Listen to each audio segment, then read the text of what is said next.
Welcome. Thank you for coming out tonight. I'm going to talk to you tonight about the 10-year comprehensive building plan for the district. Why are we here tonight talking about this? We've had a comprehensive building plan in our district that ran from 2005 to 2015. So the first 10-year plan ran out this year, was the end of the plan. So we're going to look to extend it from 2016 to 2026. The real reason that's brought a lot of emphasis to this plan and getting the Building Utilization Committee back together was the fact that, as I just mentioned in our report, from last year to September 30th, we grew 501 students. We've grown another 137 students since September 30th. So if you do the math, we've grown over 600 students since September 30th. A little tongue-tied, sorry. So 600 students, if they're all in one building, that's really one building of elementary kids if you look at 600 students in 1 year, which is a significant amount of growth. So we brought the Building Utilization Committee back together. It was composed of community members and of administrators on staff. So if you're a part of the Building Utilization Committee and served on the committee, will you please just stand up so we can recognize you.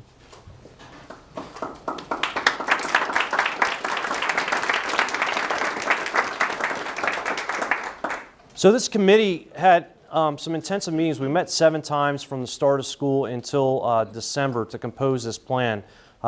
Within that committee, the committee took tours of buildings.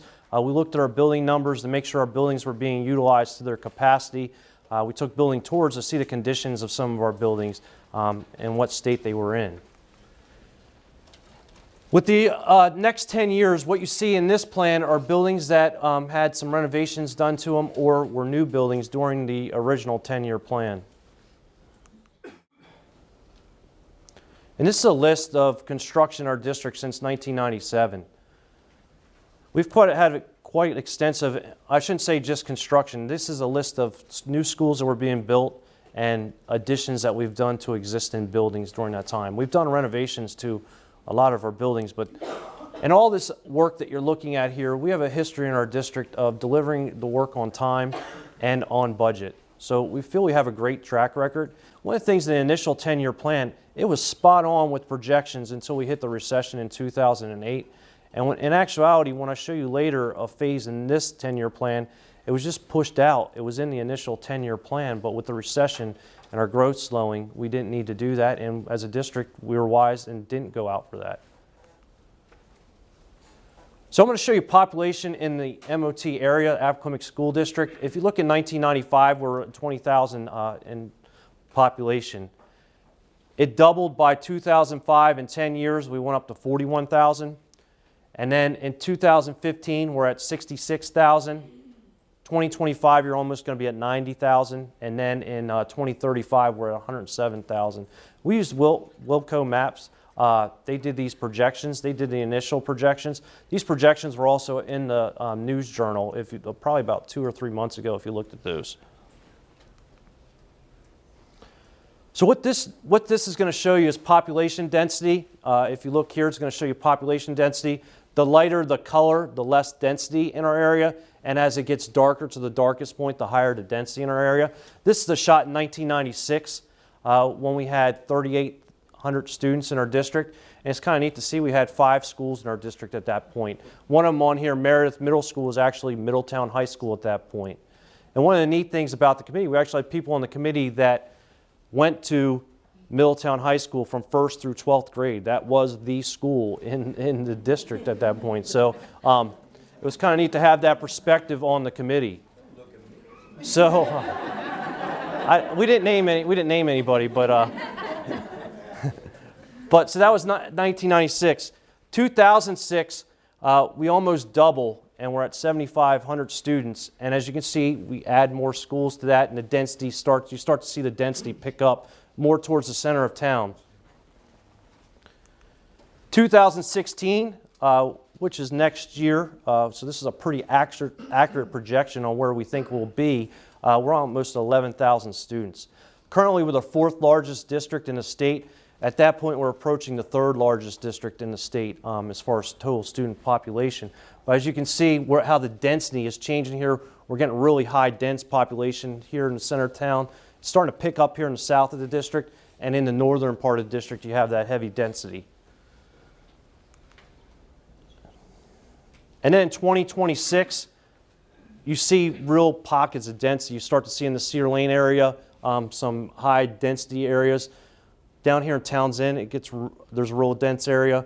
Over here in the Odessa, Townsend area, it's dense. And then in the center of town, it remains having that density.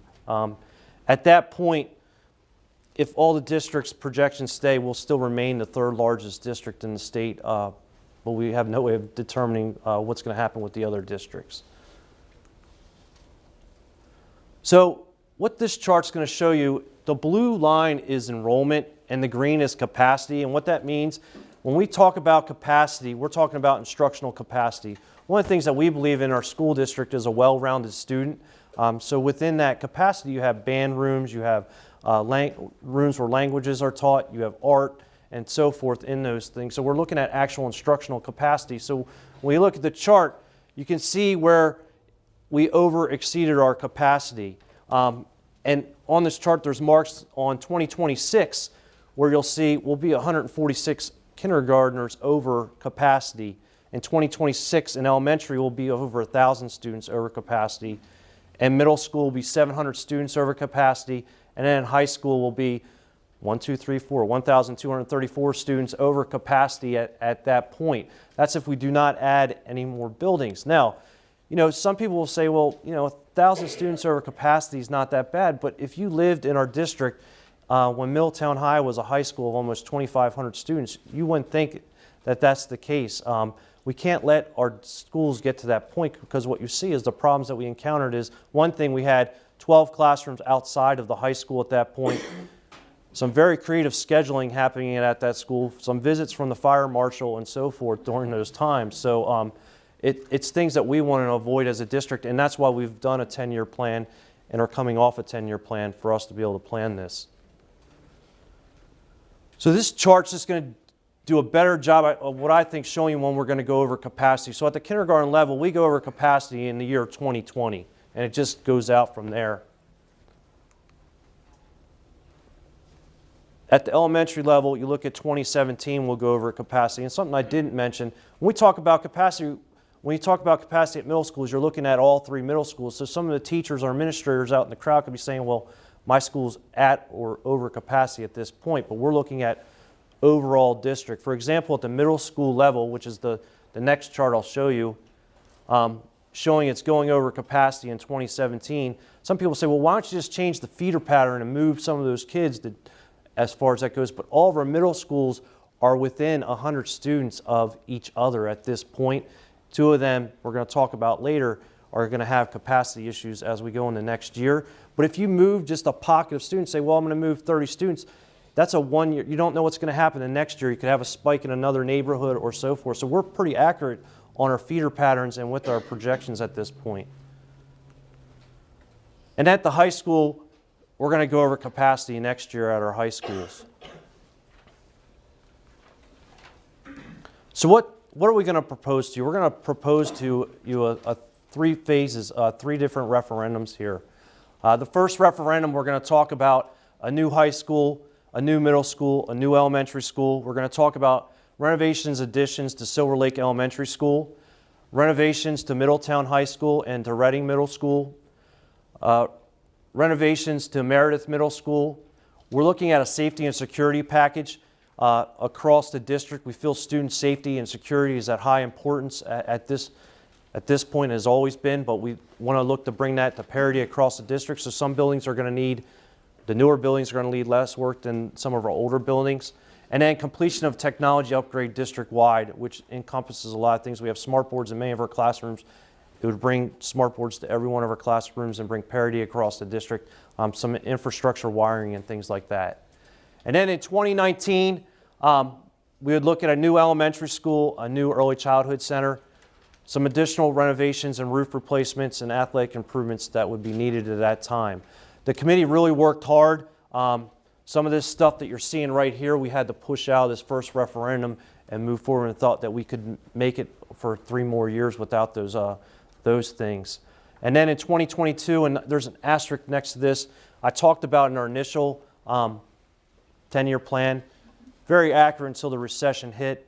And then when the recession hit, we had to kind of push things back a little bit. So if everything stays as they're going right now, we'd be looking at another high school and another middle school. So if you remember that first map where we had 5 schools in 1996, and then in 2026, you're talking about 4 high schools, it just kind of puts the growth into perspective in what we're dealing with here. This is a timeline on how things are going to roll out with the building of things. It would be nice, like you said, oh, I need the elementary school was built tomorrow and it's up and going. It doesn't work that way. This is just the first process tonight. Later on, we're going to ask for approval to move forward with the certificate of necessity, and then there's several steps that we have to go through. So if everything goes perfect, and when we pass a referendum, then we would start construction on this building in around July of 2017 on the new high school, the new middle school, and the new elementary school in the July-October range, depending on when our money comes in. And the elementary school would be completed at the start of school year 2019-2020, and the high school and middle school would be completed at the start of 2020-2021 school year. And then depending on how we're funded for these other things and how these renovations go, that will depend on the timeline of these renovations and improvements. Then the second referendum, if we went and it passed in 2019, you would see the new elementary school come online in 2022, the 2023 school year, and then the new early childhood center would come online at the same point.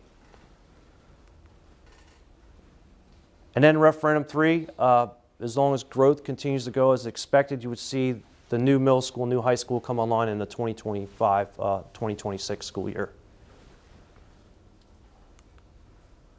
This is just overall, so you can see kind of the timeline. You see some of these jobs are intersecting with each other as we move forward.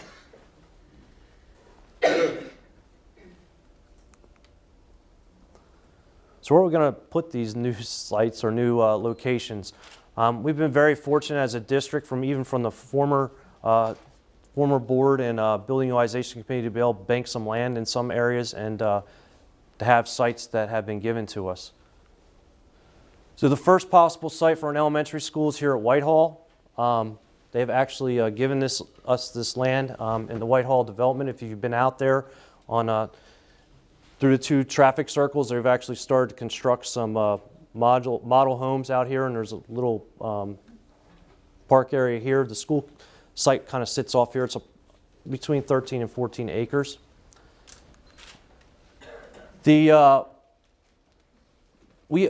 own about 100 acres on the backside of where Appo High is at this point, and the Bunker Hill site is. It's currently not buildable at this point. We would have to have some things happen with some land development to be able to build on that, but that's a possible site for an early childhood center and middle school. And then Green Giant Road, there's a piece of land out there of 29 acres that's designated for public use. For a possible site for a middle school or early childhood center. And then the Fairview campus. If you remember in 2009 when the district went out for a referendum and there was the whole site from K to 12, we currently have Spring Meadow Early Childhood Center and Old State Elementary School out there. That's a possible site for a middle and high school on that location to complete the campus. So I ran through a lot of information for you. I think my wife says I wake up and do this in my sleep at this point. Is there any questions from the board on this?